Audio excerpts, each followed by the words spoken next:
지난 추석 명절 어머니 첫 성묘 다녀온 얘기를 들렸습니다마는 그때 이제 선산이기 때문에 조상들의 묘가 이렇게 아래에서부터 쭉쭉 올라가기도 했어요. 그래서 어머님, 아버님 첫 성묘 예배를 드리고 그다음에 이제 할아버지 또 이렇게 증조 할아버지까지 모시게 되었는데 그 증조 할아버지 비석에는 가선대부 동네 또 이렇게 은자, 섭자, 지묘 이렇게 묘비가 이렇게 새겨져 있어요. 그래서 이제 우리 아들이나 또 조카들은 그 가선대부의 뜻을 잘 모르기 때문에 물어봤더니 저도 사전에 찾아보니까 이제 이조 시대 그런 벼슬 이름인데 이렇게 오늘로 말하면 뭐 이렇게 김제 군수를 지내신 그런 분이라고 말씀하셨습니다. 그분의 또 다른 업적은 이렇게 김제 그 호남 평야에 논을 많이 이렇게 농사짓는 그 만석군이었는데 자기만 잘 산 것이 아니고 그 집 마당에는 큰 뒤지를 만들어 놓고 방아를 쪄서 쌀을 이렇게 제게 놓게 되면 누구라도 가난한 사람이나 거린들이 그 뒤지를 열어서 그 쌀을 받아다가 이렇게 먹고 살 수 있게 됐다고 하는 것입니다. 또 사랑방을 여러 채 져가지고 겨울에 노숙자들 얼어 죽지 않도록 거기서 겨울나고 하도록 그렇게 해서 그 어르신이 세상을 떠났을 때는 수천 명이 뭐 전라북도 거린들이 와가지고 10리 이상 이렇게 그 운구행리를 따라갔다고 하는 얘기를 이렇게 듣게 됩니다. 참 그 얘기를 들으면서 우리 조상 중에 그렇게 농사 많이 짓는 부자가 있었나 그런 생각도 해보면서 저는 참 어렵게 자랐거든요. 너는 한 세 필치 농사를 져가지고 10가족이 살아가기 때문에 많이 힘들었어요. 그런데 그 시골에 계신 형님이 그 한 필치를 이렇게 상속받아가지고 농사를 짓게 됐는데 얼마 지금 농사 짓고 있냐 물었더니 30필지를 농사 짓고 있대요. 한 필지를 가지고 30배 축복을 받게 된 거죠. 마침 거기 장조카가 와 있었기 때문에 너가 이렇게 훌륭한 이제 계획에는 그 이제 저의 증조 할아버지니까 고조 할아버지죠. 고조 할아버지 이렇게 훌륭했는데 너도 아버지 말 잘 듣고 열심히 농사일을 해서 농어민 후계자가 되면 앞으로 그런 큰 축복 받을 수 있는데 그렇게 좀 하거라 이렇게 제가 권면했더니 예 이렇게 대답을 하더라고요. 굉장히 기뻤습니다. 그것을 보면서 제가 이렇게 생각나는 것이 욥기서 8장 7절이었습니다.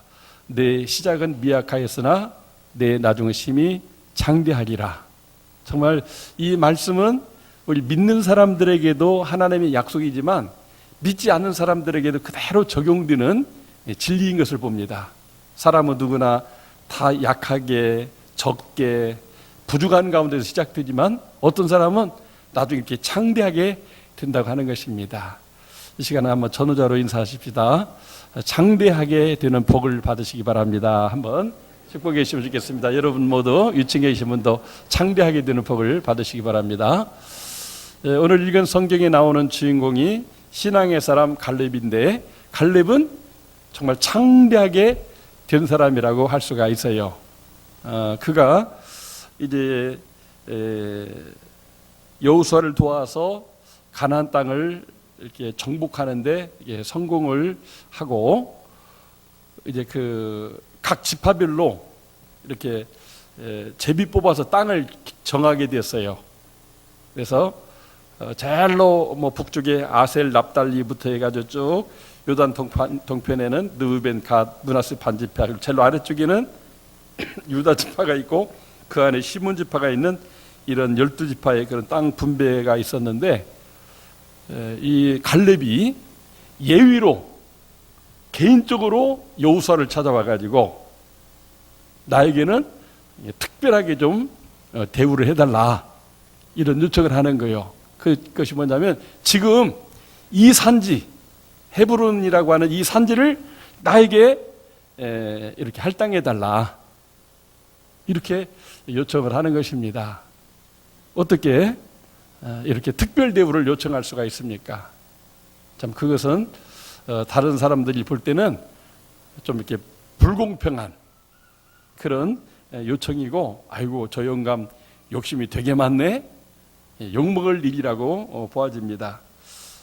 그런데다가 어떤 사람은 아니 나이가 85세나 되더니 좀 실성했나?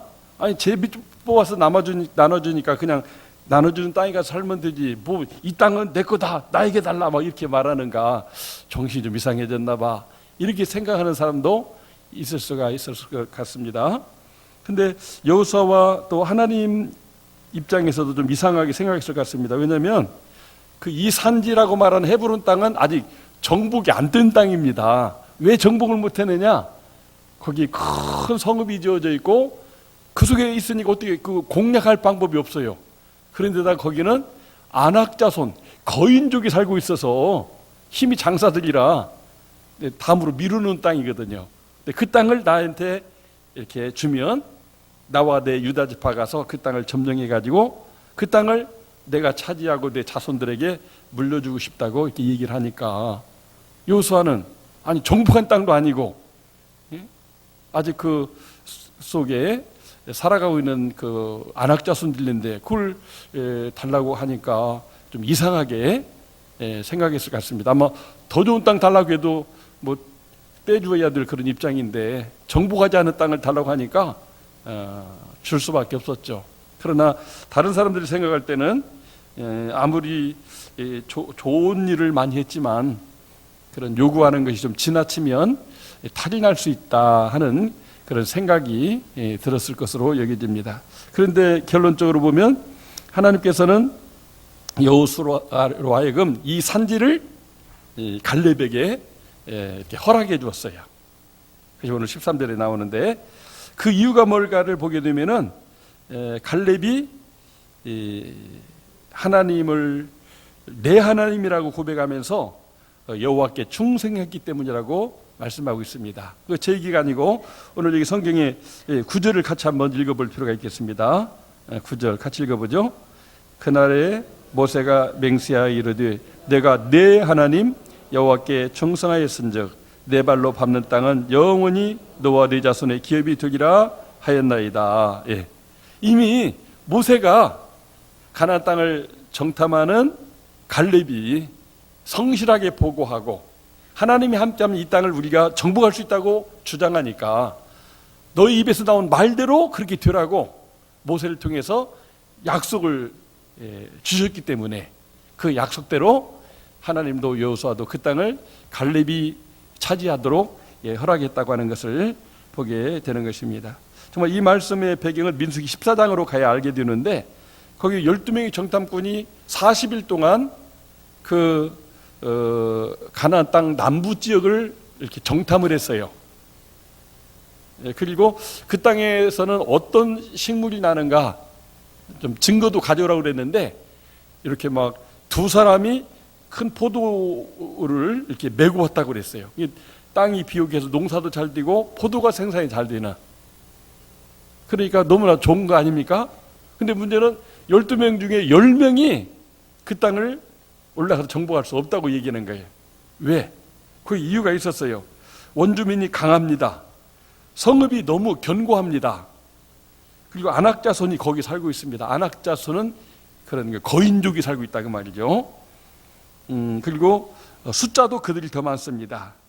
우리가 보기에도 우리는 메뚜기 떼 같습니다. 그들과 싸워서 우리가 만약 지는 날에는 우리가 죽을 뿐더러, 왜냐하면 우리는 군사가 아니고 애굽에 종살이 하던 이런 농사꾼이나 허드렛일을 하는 사람이니까 우리 군사가 아니기 때문에 정의 군사를 가지고 있는 그들과 싸우면 우리 생각에는 10번 싸우면 10번 질 것 같다는 거죠. 그렇게 되면 우리 죽는 건 괜찮은데 우리 처자식들이 다 그들의 노예가 되는 거 아니냐.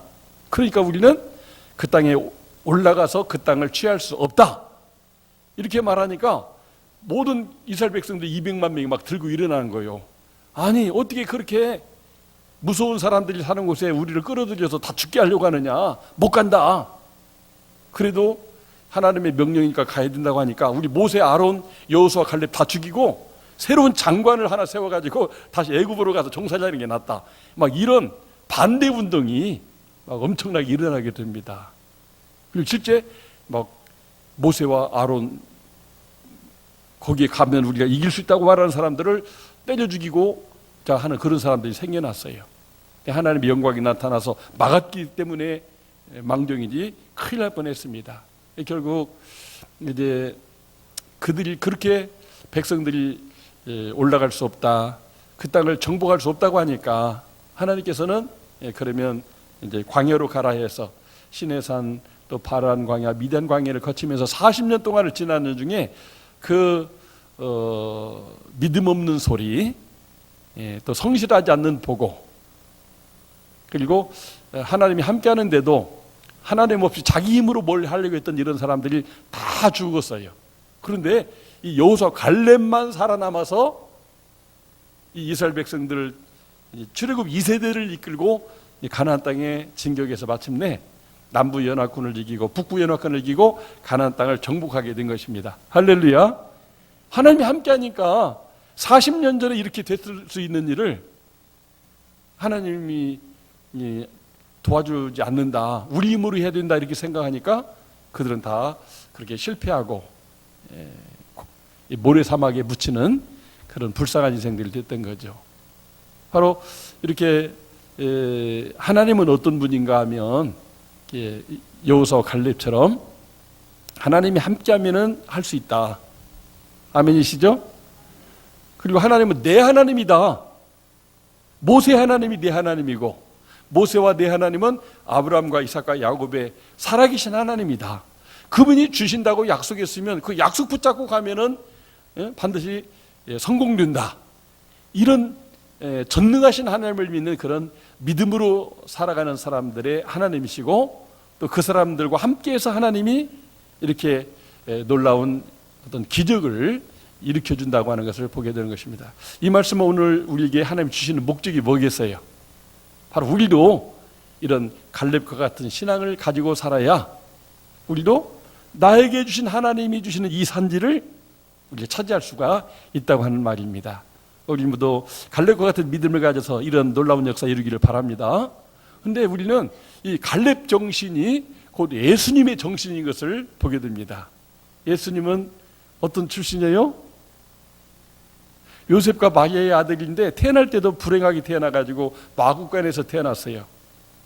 또 태어나자마자 막 죽음 당하게 되니까 다른 나라로 도망쳐 왔다가 나중에 그 왕이 죽으니까 나사렛이라는 시골 마을에서 목수의 아들로 나중에 커서도 목수 활동을 하는 그런 사람으로 살았는데 성경을 연구해 보면 그 시대 목수들은 30가지 그 시대 사람들이 가지고 있는 직업군이 있었는데 가장 최하위, 가장 비천한 사람, 가난한 사람이 하는 그 직업이 목수였어요. 오늘날은 목수가 대접받죠.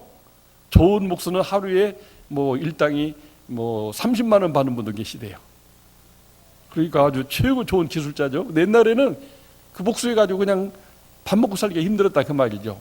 그러니까 마을에서 예수님이 목수일 할 수 없고 그 수입이 없으니까 결국 전 이스라엘 그 옆에 시돈이나 두로까지 돌아다니면서 그런 목수 일을 하면서 예수님이 성장을 했어요. 그렇지만 그 예수님은 그 많은 사람들을 만나고 많은 땅을 둘러보면서 바로 이 갈렙 정신을 가졌던 거죠. 하나님이 함께하면 이 모든 땅을 넘어서 온 세상 사람들이 구원받는 일을 나는 할 수 있다. 그 아브라함의 이삭의 하나님, 야곱의 하나님, 우리 유다 지파 다윗의 하나님이 내 하나님인데 그분이 함께 하시고 도와주시면, 그분을 믿으면, 또 그분 앞에 충성하며 살면 하나님이 나를 통해서 그 일을 이루신다. 예수님 그렇게 믿으셨던 거예요. 그래서 예수님께서 늘 좌우명으로 이제 확신하고 사셨던 말씀이 요한복음 8장 29절입니다. 어제도 중직자 회의가 있어서 그 말씀으로 함께 묵상하고 기도했어요. 나를 보내신 이가 나와 함께 하시도다. 내가 항상 그의 기뻐하시는 일을 행함으로 나를 결코 혼자 두지 않는다. 이런 확신 좌우명을 가지고 예수님이 사셨던 거예요. 가진 것도 없고 무슨 백그라운드가 좋은 것도 아니고 목수일하는 그런 입장인데 어떻게 보면 참 별 볼 일 없는 분이 예수님이셨는데 이렇게 하나님의 소명받아 하나님이 기뻐하는 일을 위해서 믿고 또 충성하고 헌신하게 될 때 하나님께서 예수님을 통해서 십자가에 죽으셨으나 부활함으로 말미암아 온 인류가 죄사함 받고 영원한 속죄를 얻으며 구원받아 천국 백성으로 살 뿐 아니라 장차 오는 세상, 죽음으로 끝나는 것이 인생이 아니라 인생은 만물의 영장으로서 하나님의 형상을 따라 지음받았기 때문에 하나님이 계신 영원한 그 안식의 세계, 천국으로 가게 된다. 이 진리를 전파해서 정말 전 세계 땅끝까지 이 복음이 전파되고 오늘 그 예수님께 우리가 지금도 예배하고 있는 것을 보게 됩니다. 바로 그 예수님의 정신이 갈렙 정신과 같은 거예요. 하나님이 내 하나님이다. 그 하나님이 나와 함께하면 내가 하는 게 아니라 하나님이 도우셔서 그 뜻하신 바를 이루신다. 그리고 갈렙도 긍정적인 생각으로 인생을 보고 사셨어요. 예수님도 긍정적인 생각을 가지고 인생을 사셨어요. 아유, 나는 못해. 내가 어떻게? 나는 가진 것도 없고 배운 것도 없고 도와줄 사람도 없는데 내가 어떻게 그런 일을 해? 근데 긍정적인 생각, 성실한 마음을 가진 사람들은 나는 부족하지만 전능하신 하나님이 도우시면 할 수 있다. 하면 된다. 해보자. 이런 믿음을 가지고 도전하면서 정말 맨땅 헤딩도 하고 교회도 개척하고 조그마한 그런 회사를 시작해가지고 큰 대기업을 만들기도 하게 되는 것입니다. 이 산지를 내게 주소서. 이 갈렙의 믿음과 정신이 자신의 한계를 극복하고 모든 장애물도 극복하고 마침내 세상을 변화시키는 그런 원리를 이렇게 이루게 만든 것을 보게 되는 것입니다. 처음은 미약하나 나중심이 창대하게 되기를 원한다면 이런 갈렙의 정신, 예수님의 정신을 가지면 되는 것입니다. 구체적으로 말한다면 갈렙처럼 산다고 하는 것은 하나님을 내 하나님 삼는 것입니다. 그래서 같이 읽지는 않았지만 한번 들어보세요. 7절부터 보면 내 나이 40세에 여호와의 종 모세가 가데스 바네아에서 나를 보내어 이 땅을 정탐하게 하였으므로 내가 성실한 마음으로 그에게 보고하였고 나와 함께 올라갔던 내 형제들은 백성의 간담을 높게 하였으나 나는 내 하나님 여호와께 충성하였으므로 내 하나님이라는 말을 강조하고 있어요. 또 한 가지는 또 우리 하나님께 충성한다는 말을 강조하고 있습니다. 7절에는 성실한 마음으로 그에게 보고했다는 게 충성했다는 말입니다. 8절에도 나는 내 하나님 여호와께 충성하였으므로 9절에도 내 하나님 여호와께 충성하였은즉 하나님을 내 하나님 삼고 그분께 충성하면 하나님이 이 산지를 나에게 달라고 할 때 주신다고 하는 것입니다. 믿으시면 아멘 합시다. 하나님을 내 하나님 삼고 하나님께 충성하며 살면 하나님이 사명을 감당하도록 도와주신다고 하는 것입니다. 하나님께서 어떻게 하셨어요? 그 정탐꾼들을 비롯해서 출애굽 1세대들은 광에서 다 죽었어요. 그 40년 동안.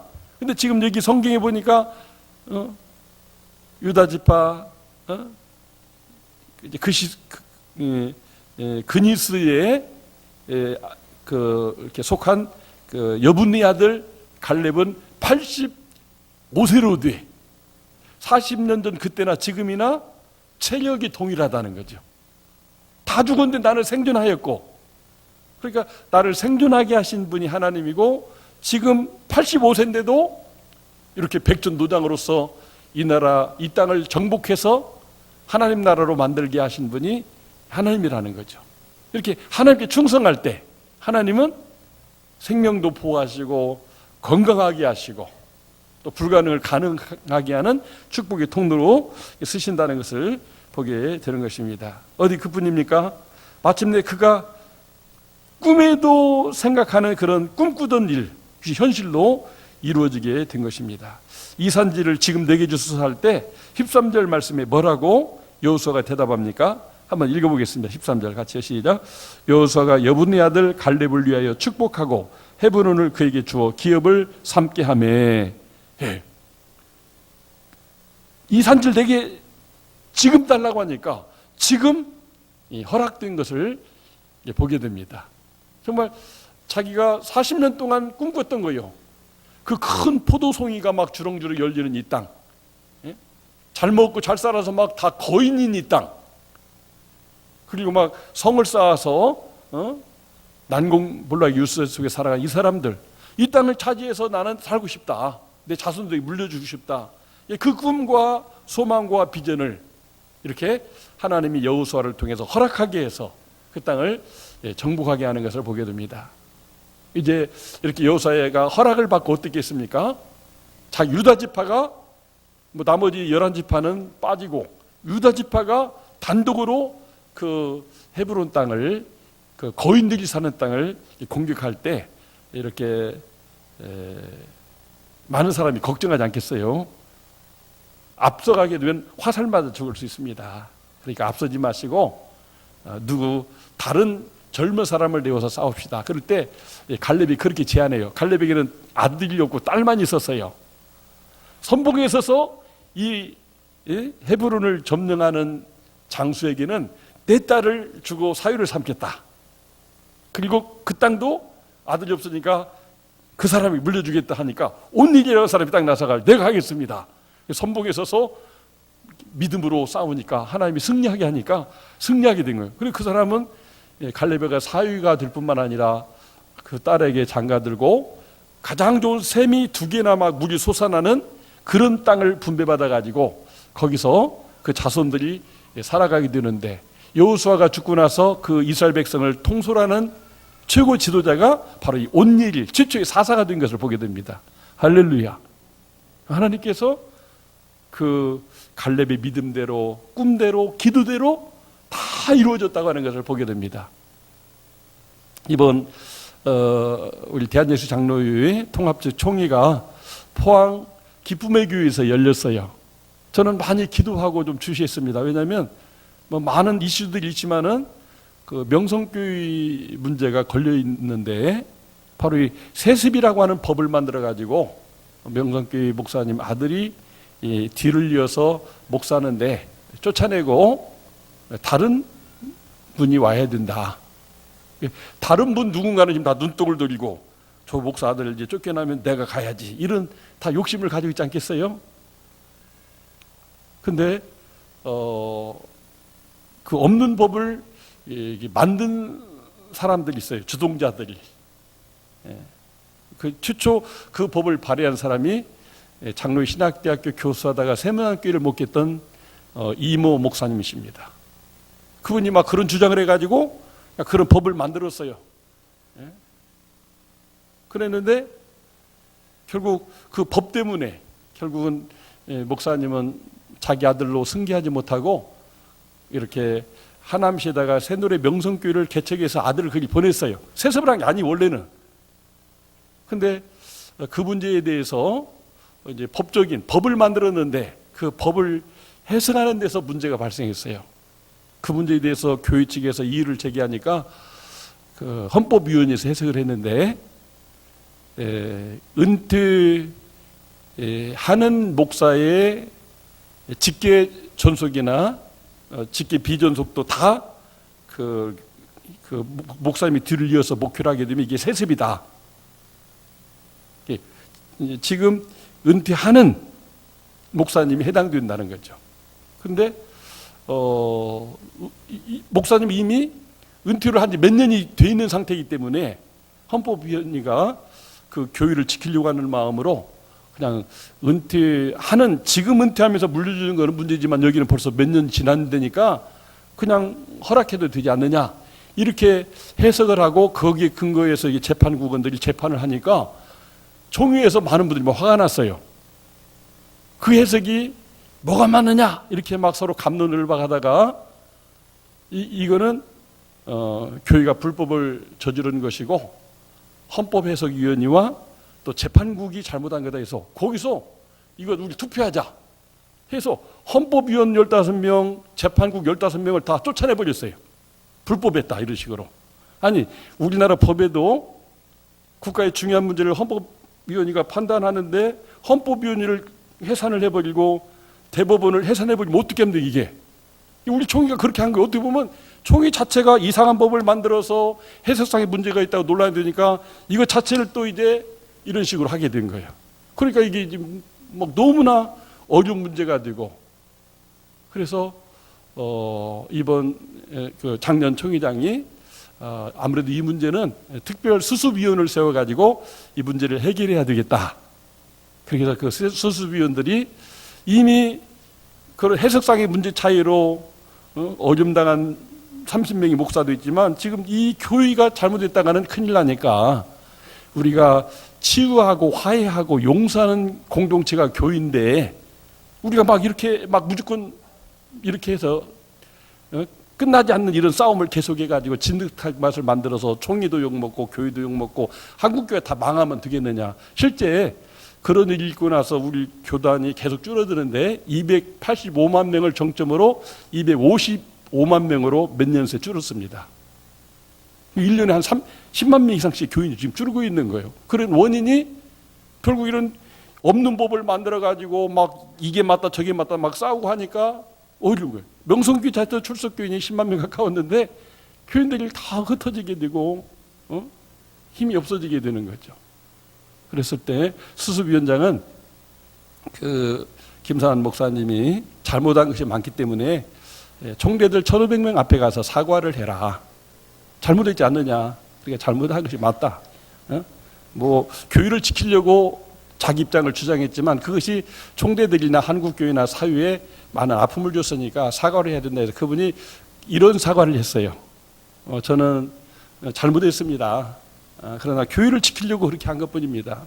근데 중요한 것은 제가 어릴 때 유아들이기 때문에 물에 빠져 죽으면 안 되니까 물놀이만 갔다 오면은 아버지가 그날 저녁 자기 일을 맺하자 가게 되는데 그렇게 막 많은 때리고 화를 내다가도 코피가 터지거나 종아리 피가 나면 그때는 때리는 걸 멈추고 미안하다. 너 이렇게 피를 흘려서까지는 이게 때리는 건 아닌데 아빠가 잘못했다. 다음에 절대 이제 물놀이 가지 마라. 이렇게 달렸다는 거예요. 근데 목사님 얘기가 그거예요. 자기 교회가 지금 언론에서 신문사에서 언론 하나하고도 싸우기 어렵대요. 언론, 우리나라 모든 신문사, 또 모든 그 시민단체, 또 유튜브, 막 이 이단들까지 막 합세해가지고 날마다 교회 앞에서 데모하면서 막 이렇게 공격을 하니까 교회가 완전히 피투성이가 됐다는 거죠. 근데 교회는 결국 아버지 역할하는 그 총리 밑에서 교회가 있는 건데 아버지가 막 이렇게 하니까 결국 이렇게 되는데 좀 우리 좀 어떻게 용서해주고 품어주면 안 되겠느냐. 이미 다 교인들이 법에 따라서 이렇게 유임 목사를 청빙해가지고 지금 하고 있는데 이거를 내쫓고 나서 어떻게 해야 하냐. 그래서 다른 교단으로 가라고 해서 다른 교단으로 가려고도 맘먹었는데 막상 가려고 하니까 이거는 도의적으로 또 윤리 이 그 교회 양심상 또 교단에 속한 제일 큰 교회가 그렇게 또 할 수는 없다라는 거예요. 갈 데가 없다는 거예요. 이렇게 눈물로 막 이렇게 호소하면서 용서를 이렇게 구하니까 거기서 다시 어떻게 하느냐. 그래서 7명의 대책위원회를 세워서 합당한 길을 찾아보자 해가지고 이번 마지막 날 총회에 그런 결정을 했습니다. 세습법은 유지해 간다. 그런데 바로는 안 되지만 한 5년이 지나서 교회가 공개적으로 이렇게 청빙을 해서 3분의 2가 찬성하는 그런 분이면 5년 전 목사님이 목회다가 은퇴했을지라도 그 아들이 5년 후에 만약 거기에 통과된다면 하도록 해야지. 그게 목회자 아들이 목회자 안 되려고 그렇게 막 이렇게 안 하겠다고 하는 것도 기도하고 설득해서 목회자가 돼서 한 사람인데 그런 사람이 수백 명인데 그런 사람의 인권을 제약하고 그런 사람은 능력이 되고 교회가 원하는데 못 오게 우리가 이런 법을 만들어 가지고 세상에 있지도 않는 법 국가 법에도 없는 거고 무슨 회사에도 없는 건데 이런 걸 만들어 가지고 왜 이렇게 하느냐. 누가 이런 걸 만들었느냐. 이게 문제다. 그래가지고 그런 5년 후에 일단 전교회가 유임투표해가지고 3분의 2가 통과되면 그 사람은 어떤 그 아버지 영향력 때문에 오는 게 아니라 이건 세습이 아니다. 승계지. 그렇게 법을 만들기로 하고 용서하고 받아들이되. 그래 이번 그 명성교회 목사님 같은 경우도 아직 5년이 안 된 상태니까 그 나머지 기간은 새로운 담임 목사가 당회장이 와서 교회를 관리하게 하고 5년이 찼을 때 이어서 승계에 가자 이렇게 얘기를 했습니다. 이런 문제가 대두돼 가지고 실제 주로 이렇게 장로 신학대학교에 있는 교수들이 그 교회 담임 목사로 오는 경우가 많았어요. 많은 교회들이. 근데 그분들이 와가지고 목회를 했습니까? 교수하다가 교회가 다 흩어지고 깨지는 거예요. 그냥 교회마다 편한 교회가 없습니다. 그렇기 때문에 이제 대형교회로 성장해서 큰 교회는 큰 교회 나름으로 국가 민족과 세계 승계 이바지할 부분이 있고, 적은 교회는 적은 교회도 아름답게 가족처럼 하는 장단점이 있는 건데, 이거를 갖다가 다 큰 교회를 다 해체시키는 식으로 이게 하는 것이 또 하나님의 뜻이냐, 이런 문제가 공론화되면서 결국 이런 가닥을 잡게 되었습니다. 제일로 중요한 것은 용서라고 하는 것입니다. 정말 그 아버지가 죽도록 충성해서 명일동 버스 종점 그 버스 안내양들을 전도해가지고 이룬 교회이지만 처음은 너무나 미약했잖아요. 그분이 새벽을 깨어 기도하면서 열심히 전도하면서 우리 교단 최고의 교회를 이룩하게 됐는데, 이렇게 그 교회를 무슨 세수법에 걸어가지고 다 깨트려지게 하는 이게 하나님의 뜻이겠느냐, 이런 부분에 있어서 우리 총회가 화해하고 용서하면 좋겠다. 그렇게 해서 이번에 마지막으로 이런 문제를 가지고 교회 안에서나 또 세상 법으로 고소 고발 안 한다는 조건으로 거기서 이렇게 투표를 했는데, 그게 절대 다수로 이렇게 통과가 되었습니다. 저는 이것을 보면서 교회가 세상이 아니잖아요. 우리가 진심으로 잘못을 회개하고 용서를 구하면 용서하고 치유하고 화해해서 하나 되어가는 것이 교회의 본질이라고 봅니다. 이번 계기로 해서 우리 교단 교회가 하나로 뭉치게 된다면 다시 전도의 부흥이 일어나고 실추되고 나빠진 이미지를 좋은 방향으로 만들어갈 수 있지 않느냐, 이런 생각을 하게 됩니다. 저도 똑같은 경험을 작년에 했습니다. 많은 분들이 뭐 교회의 역사와 발전이나 저의 개인적인 연륜이나 노유를 위해서 열심히 헌신한 걸 봐서 분회장 후보로 나가도록 했는데, 갑자기 동문 후배들이 법을 만들었어요. 자기들끼리 모여가지고 뭐 저도 없는데 만드는 거예요. 경선해가지고 통과하는 사람이 되게 하자. 갑자기 이상한 법을 만들어가지고 경선을 하게 하니까 사전에 그런 걸 다 계획을 짜놓은 사람들이 아무래도 경선에 통과되게 되는 거죠. 그러면 분회장이 돼야도 작년에 투표를 했는데 그분이 떨어졌어요. 아니, 경선을 통과해가지고 다 될 줄 알아야 떨어졌어요. 그랬을 때 동문 후배들이나 노회 안에 있는 많은 분들이 정주 목사가 나와야 되는데 이렇게 해가지고 이렇게 됐는데 이제라도 해야 되지 않느냐. 그래서 올 봄에 동문들이 모여가지고 또 경선을 하자 했는데, 그 당사자가 아니, 저는 경선하기 싫습니다. 그냥 이번에는 목사님이 그냥 이렇게 우리가 단독 후보로 추대해서 후보로 나가도록 합시다. 그렇게 해서 우리 교회와 당의 허락을 받아가지고 이력서를 제출하고 공약을 제출하고 또 그동안 어떤 그 사회적인 교회적인 경력을 냈더니 지난 월요일이 최종 마감일이었어요. 그래서 바쁘다가 보니까 바로 확인을 못 했는데 엊그제 이렇게 확인했더니 후보가 저 혼자 됐대요. 어떻게 되는 거예요? 대통령 후보가 단독이면 그 사람 대통령 되는 거 아니에요? 제가 단독 후보가 됐어요. 할렐루야. 많은 분들이 걱정하고 기도해 주셔서 그렇게 된 줄로 믿습니다. 항상 교회나 세상이나 할 것 없이 어떤 자기 이익이 있는 사람들이 이상한 그런 법을 만들어 가지고 막 단체를 막 끌어들여서 어떤 패싸움을 벌여 가지고 자기들의 목적을 이루려고 하는 그런 경우가 많이 있어요. 우리는 성경 어디에도 이런 세습법이 없어요. 근데 그런 거를 만든 사람의 의도가 뭐냐? 정말 교회를 죽도록 충성해서 하나님을 내 안으로 하나님 모시고 헌신해서 이루어진 교회가 계속 발전해 가야 되는데, 어떻게 보면 그런 맥을 끊어버리는 하나의 그런 이상한 법을 만들어서 결국 그렇게 됐다고 하는 것을 보게 됩니다. 중요한 것은 용서하는 것이라고 볼 수 있습니다. 지난달 저희 헌신 예배 오셨던 그분이 이렇게 같이 작년에 경선했던 분인데, 그분이 자기가 부회장 후보에 떨어지면서 이번에는 목사님 나가는 게 맞다. 자기가 그냥 마음이 없는데 막 어떤 그런 거를 법을 만들었다고 합니다. 충동질해서 자기가 했는데 자기도 잘못됐다. 이렇게 해서 원만하게 됐습니다. 그래서 또 그분을 제가 교회 헌신님의 강사를 보신다니까 아는 분들이 조은교 목사 좀 이상한 거 아니냐. 자기를 그렇게 작년에 이렇게 경선에 떨어지게 한 사람인데 그냥 모른 채 하고 멀리 해야지. 그런 사람을 또 강사를 모시느냐. 근데 그게 아니고 서로 화해하고 용서해서 교회를 이루고 좋은 노예를 만들고 하기 위해서는 그런 걸 가지고 꽁하고 너는 내 편이 아니다 해가지고 이렇게 하면 안 된다는 거죠. 우리가 정말 하나님을 내 하나님 삼고 내가 섬기는 교회에서 충성하고 내 직장에서 내가 바르게 성실하게 정말 긍정적인 생각을 가지고 노력을 하게 되면 하나님이 그 부분에 있어서 그 사람과 함께 하시고 그런 교회나 그런 회사가 발전된다고 하는 것입니다.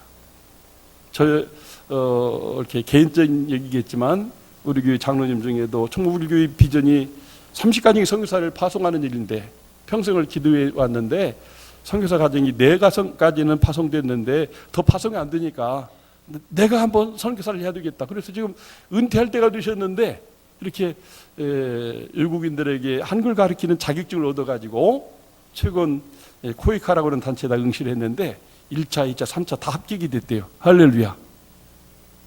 왜 그렇게 했을까요? 우리 교회의 비전이 이 산지를 내게 주소서 5대양 6대주 많은 나라의 선교사를 파송해서 선교하는 건데 내가 늙었지만 교회 장로로서 은퇴하지만 내 남은 생에는 전 세계 하나님 나라를 건설하는 이 산지를 내게 주소서 이 갈렙 정신을 가지고 그렇게 헌신하는 모습을 보고 또 하나님이 이렇게 합격시키는 걸 봅니다. 그 면접할 때 그랬대요. 나는 코이카 해외 가서 이렇게 한국어를 가르치는 일도 하지만 선교 활동도 할 거라고 나는 장로라고 그랬더니 그 면접관 3사람인데 그러면 다 안 되는데요. 그랬더니 당연히 불합격될 줄 알았대요. 그러나 이 갈렙 정신이 통하는 거예요. 야, 저 연서에 저런 경력을 가지고 살아오셨는데 그 어려운 또 이 한국어 가르치는 교원 자격을 얻어가지고 70세에 세계 속에 가서 국위를 선양한다고 하니까 선교한다는 말을 약점을 짚었는데도 1차, 2차, 3차 합격된 거는 하나님이 개입해서 하신 일이라고 봅니다. 할렐루야. 좀 우리가 항상 그런 마음을 가지고 살면 되겠어요. 하느님 나라 가는 그 순간까지도 나는 할 일이 있다. 나는 하나님 나라를 위해서 이 민족의 구원과 남북평화 통일과 세계 선교를 위해서 내가 할 일은 무엇인가? 그걸 기도하면서 하나님 나는 이 분야에 있어서 이 산지를 내게 주소서 이렇게 기도하는 사람이 된다면 하나님이 그 사람과 함께 하셔서 정말 갈렙과 같이 내가 오늘 85세를 뒤에 40년이고 나는 지금도 동일한 마음과 몸을 갖고 있습니다. 이런 사람이 될 것입니다. 우리 모두 그 은혜가 있기를 주의 이름으로 축원합니다.